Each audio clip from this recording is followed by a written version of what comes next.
Kailan pumasok si Alvin, your stepfather, Alvin Aragon, sa buhay mo? Parang, ano po, right after po nung annulment nila mama at papa. Which Parang, happened mga 2 years, 3 years after the separation?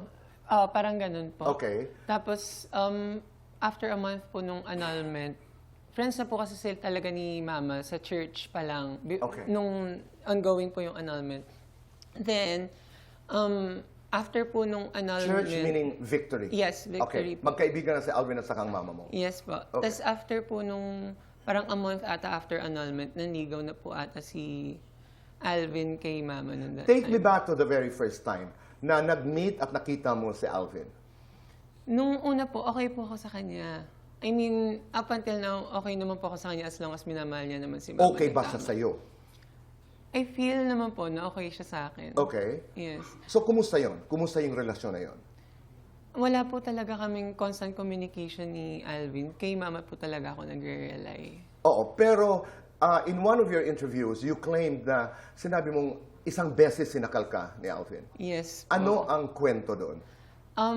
Christmas rush po noon, as in 1 week before Christmas, bumabiyahe po ako from Cavite to Mandaluyong everyday for 4 months kasi po natanggal po kami sa condo, napalayas po kami sa condo sa Mandaluyong. Yung school ko po nasa Kayo, Mandaluyong. ibig sabihin sino? Yung family po namin, ako, si mama, yung 2 kids, si Alvin. Okay. Then, nung napalayas po kami, tumira po kami sa Cavite sa... Napalayas kayo dahil sa kakulangan ng Yes pera? po, financial Okay. instability po. And ayun po, so kailangan ko po bumiyahe every day from Cavite to Mandaluyong and vice versa just to go to school. Ngayon po, Christmas rush, December, a week before Christmas, na-late po ako ng uwi kasi bumili po ako pang exchange gift. And sobrang haba po ng pila sa terminal, wala pong masakyanan ng mga van. So, na-late po ako nung uwi. Nagalit po sila sa akin.